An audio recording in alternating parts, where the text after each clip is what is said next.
E aí, boa noite para você mais uma vez, juntos aqui na Igreja Adventista do Sétimo Dia Alemã de Blumenau. A todos vocês que estão aí e aqueles que vão assistir esse programa no meu canal no YouTube. Você que vai assistir lá no meu canal, eu mesmo, Otto Borges, que tem o programa Emuná, de segunda a sexta, às 7h20 da manhã.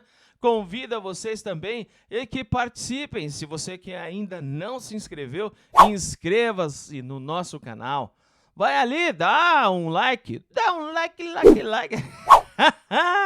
E deixe ali também o seu comentário e compartilhe, isso é importante, porque faz com que o nosso conteúdo seja apresentado para mais pessoas.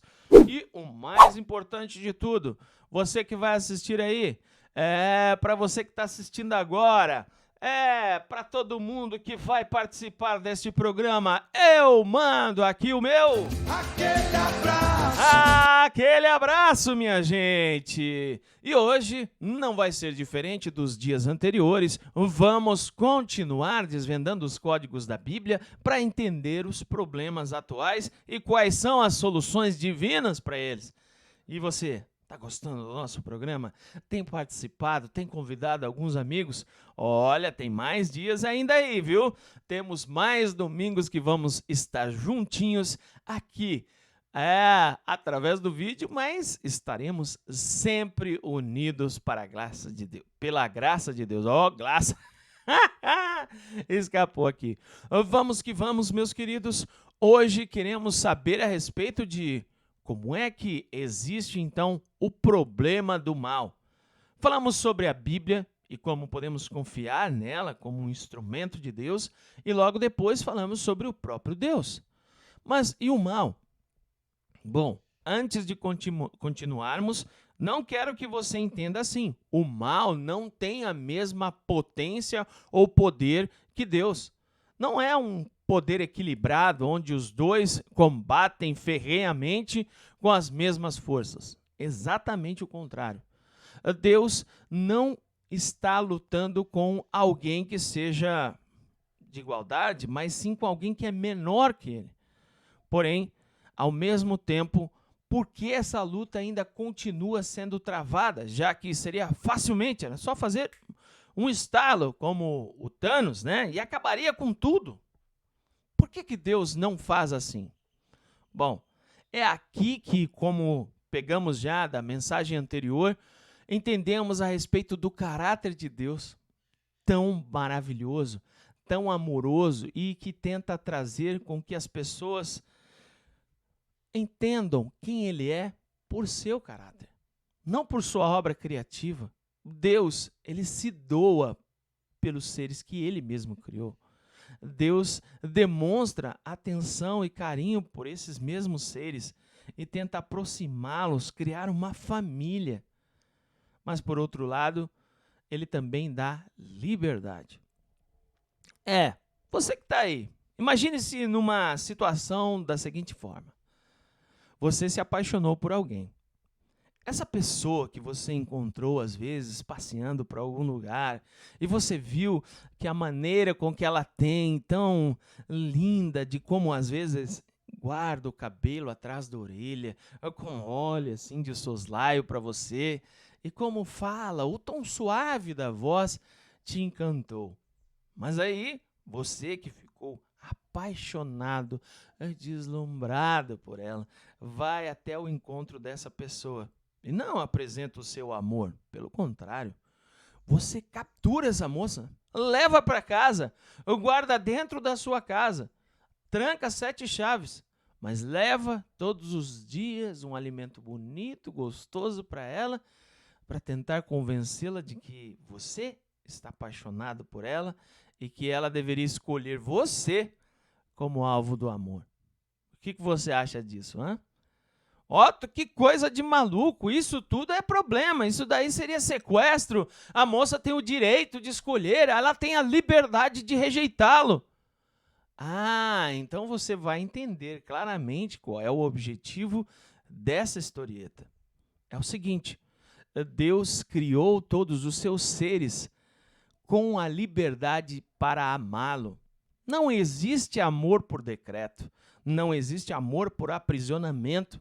Deus não fez os seres humanos como uma programação de computador, e muito menos quer que cada um de nós se aproxime dele também automaticamente. Ele quer que tenhamos um relacionamento vivo, eficaz, para que possa fluir em nós a verdade e o amor que estão nele. Exatamente.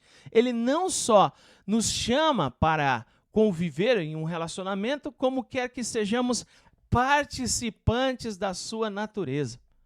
Porém, os seus seres criados podem rejeitá-lo, podem escolher mudar de posicionamento e de pensamento. Bom, hoje vamos falar exatamente como se rompe com Deus, como cria-se então um grande celeume, as dificuldades começam a surgir na nossa realidade, como tudo isso é prejudicial até hoje e como isso vai parar de acontecer, nós vamos assistir em outros programas aqui nesse mesmo canal e aí vocês em Blumenau também. Bom, Deus criou todos os seus seres de forma perfeita, com a capacidade de raciocínio e intenção também perfeitas. Como já disse, essa liberdade proposta por Deus faz com que a pessoa, então, tome decisões. Um de seus anjos, a figura que podemos denominá-la como Lúcifer. Olha, esse nome não é o nome dele. Exatamente. O Lúcifer é um nome que vem de uma tradução, e essa tradução ela é de Jerônimo, na Idade Média.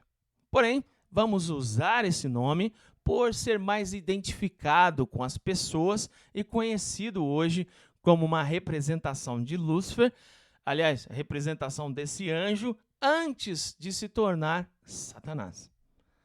Quando a pessoa pensa no anjo, é um mensageiro de Deus, é alguém que convive com Deus na sua presença direta, pensa logo que essa pessoa obedece às ordens divinas, como eu já disse também, automaticamente. Mas não é bem assim.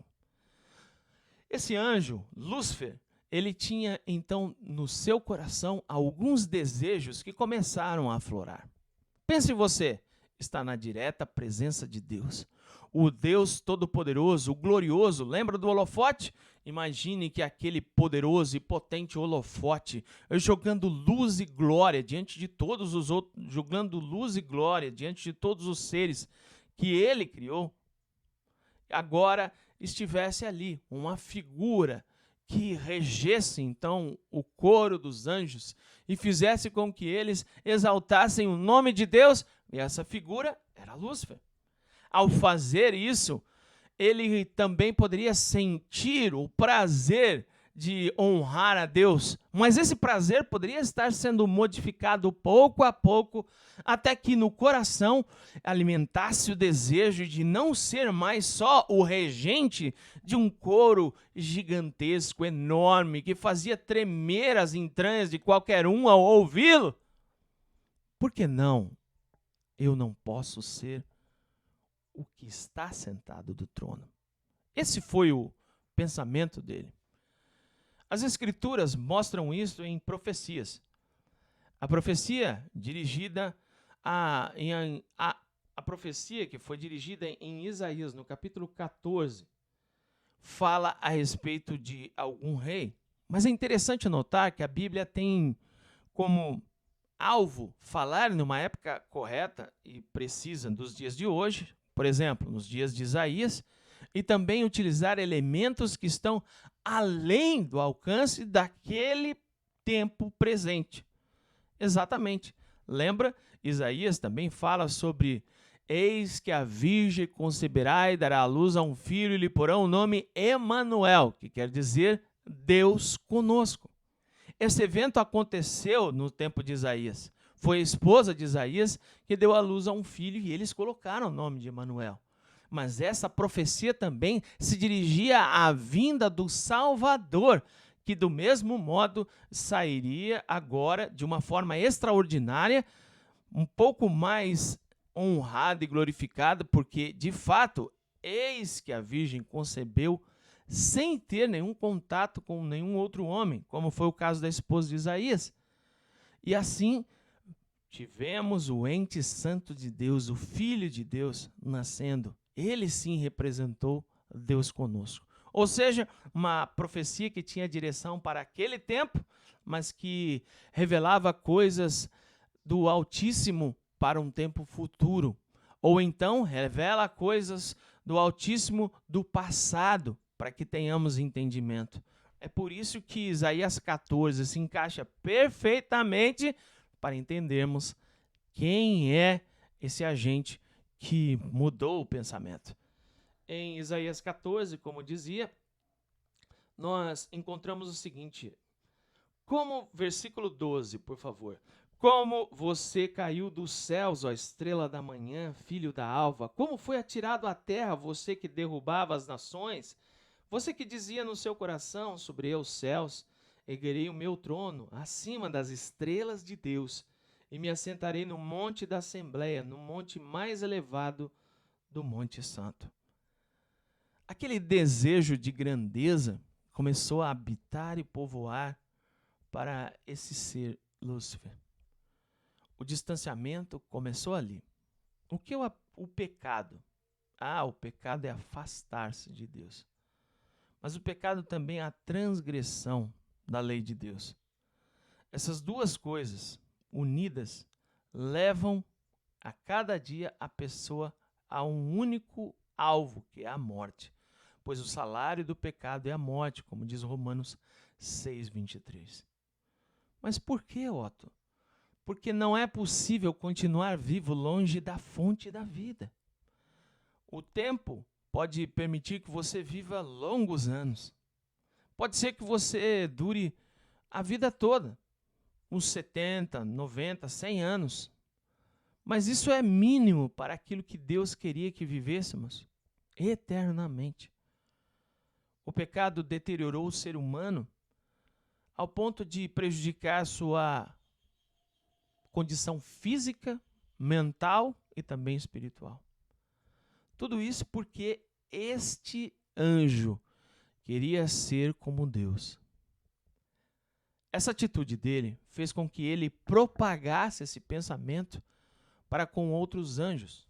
Sim, o livro de Ezequiel fala também desse evento. Em Ezequiel capítulo 28, nós temos ali exatamente essa explicação de como isso aconteceu. Veja assim comigo. Observe no capítulo 28 de Ezequiel. Nós vamos ler o versículo 13 em diante, que diz o seguinte: Você estava no Éden, no jardim de Deus. Todas as pedras preciosas, o enfeite do sádio, topázio, diamante, berílio, ônix, safira, carbúnculo e esmeralda. Seus engastes e guarnições eram feitos de ouro, e tudo foi preparado no dia em que você foi criado. Você foi ungido como um querubim guardião, porque para isso eu o designei. Você estava no Monte Santo de Deus e caminhava entre as pedras fulgurantes. Você era inculpável em seus caminhos desde o dia em que foi criado até que se achou maldade em você. Por meio do seu comércio amplo, você se encheu de violência e pecou. O texto bíblico aqui fala que ele havia sido separado de forma especial. Tanto é que a maneira como Ezequiel descreve essa figura é quase como que se fosse um sacerdote, utilizando pedras preciosas, engastes, um peitoral especial, alguém que tinha o direito de acesso ao encontro com Deus. Mas aí que mora o perigo. O perigo mora aqui porque nesse evento, nesse exato momento, surge então o desejo de ser como Deus. E ao compartilhar com os outros, conforme diz aqui, pelo comércio. O comércio era símbolo exato de contato, conversa, troca de ideias. Por que não se compra sem que haja diálogo? O pessoal do tempo bíblico naquela época gostava e ainda gosta de pechincha. Então a conversa faz parte da negociação. Então o símbolo dessa conversa é exatamente a propagação de suas ideias. Suas ideias começaram a ocupar a mente de outros entes que estavam também dispostos a entender de que até aquele momento, onde Deus parecia ser alguém bom, ao mesmo tempo foi entendido que Deus era tirano. Foi, porque Deus agora não permitiria que Lúcifer ocupasse o trono. Não, de maneira alguma. E por isso as leis de Deus seriam tiranas. São exigências demais, porque Deus também quer cobrar de nós comportamentos muito duros, muito exigentes, fazer com que cada um de nós siga sempre a sua cartilha e não nos dê espaço para a liberdade. Bom, foi o que Lúcifer espalhou. Mas Deus nos dá exatamente essa liberdade. Nos cria livres, com personalidade, com carisma, com caráter, mas nós escolhemos andar por outros caminhos. Essa intenção de Lúcifer gerou uma batalha. O Apocalipse capítulo 12 apresenta essa batalha. Uma batalha que houve no céu, onde Miguel e seus anjos pelejaram contra ele e os seus anjos. Essa batalha levou com que ele fosse expulso. Sim, ele foi expulso do céu. E assim podemos ver em Apocalipse. Dá uma olhadinha. Conforme eu orientei aqui Apocalipse 12, nós lemos da seguinte forma no versículo 7. Houve então uma guerra nos céus. Miguel e seus anjos lutaram contra o dragão. O dragão e os seus anjos revidaram, mas estes não foram suficientemente fortes e assim perderam lugar nos céus. O grande dragão foi lançado fora. Ele é a antiga serpente que se chama Diabo e Satanás, que engana o mundo todo. Ele e os seus anjos foram lançados. Para onde? Para a terra. E é aí que entra o conflito com os seres humanos. Observe bem. Muitas pessoas têm problemas com o capítulo 3 de Gênesis, porque ali aparece uma serpente, e é uma serpente que está falando. Meus amigos, não se preocupe com o fator serpente. Aqui, Apocalipse diz que esta serpente é Lúcifer, Satanás, aquele que criou essa batalha no céu, que criou essa celeuma, exatamente por ter tido a liberdade de fazê-lo.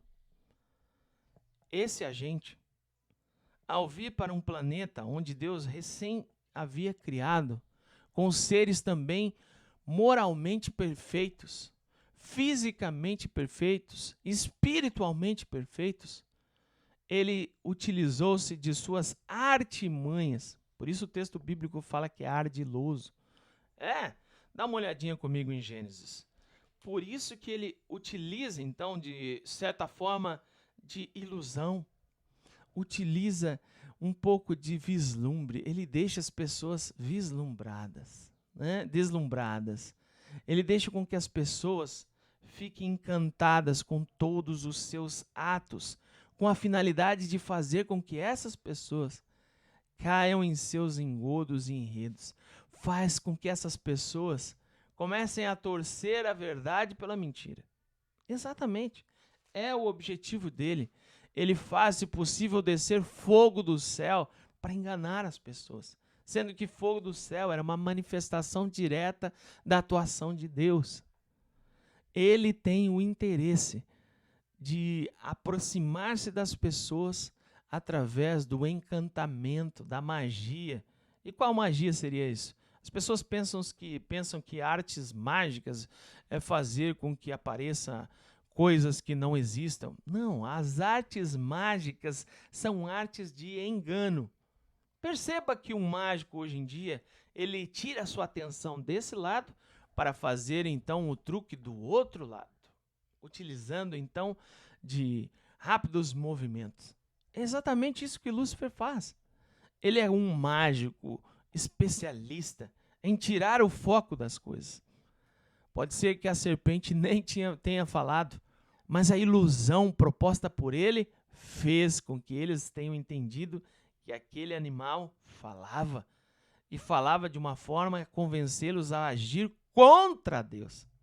Observe aqui então no texto de Gênesis, no capítulo 3, que diz: ora, a serpente era o mais astuto de todos os animais selvagens que Deus tinha feito. Astuto, inteligente, sábio. Isso aqui está sendo utilizado para descrever exatamente as características morais de Lúcifer, não da serpente em si. A serpente era um simples animal, mas ele faz uso dela para trazer então o seu vírus, a sua doença para o ser humano. E como eu sei disso? Acompanhe comigo a leitura, que diz assim: ele perguntou à mulher: foi isso que Deus disse? Não comam de nenhum fruto das árvores do jardim? Respondeu a mulher à serpente: podemos comer do fruto das árvores do jardim, mas Deus disse: não comam do fruto da árvore que está no meio do jardim, nem toquem nele, do contrário, vocês morrerão. E disse a serpente à mulher: certamente não morrerão. Deus havia dito claramente que eles morreriam. A serpente, agora que eu tenho para mim que ela não está falando, mas sim que ela está sendo usada. Ela está sendo, então, um fantoche nas mãos desse agente do mal, para poder iludir o casal, primeiramente Eva, e ao iludi-la com palavras que parecem ser as de Deus, a confusão mental pode ter vindo a uma pessoa mesmo com um equilíbrio. E pode ser que essas palavras tenham feito com que o entendimento começasse a ganhar um tom de místico. Deus disse claramente: vocês morrerão. A serpente diz: não, vocês não morrerão. Trazendo mística a palavra de Deus. Não a certeza, a garantia, a verdade de uma palavra simples e direta: não morrereis. Agora, ele especifica por que não morrerão. Observe. Diz assim, versículo 4. Deus sabe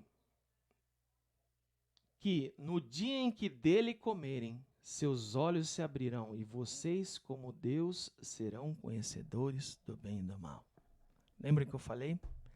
A síndrome dele, Lúcifer, começou a ser espalhada para nós aqui. Ele falou para Eva que Deus não deu a ela uma coisa que ela poderia ter acesso se fizesse aquilo que Deus disse que não era para fazer. E qual era essa senha?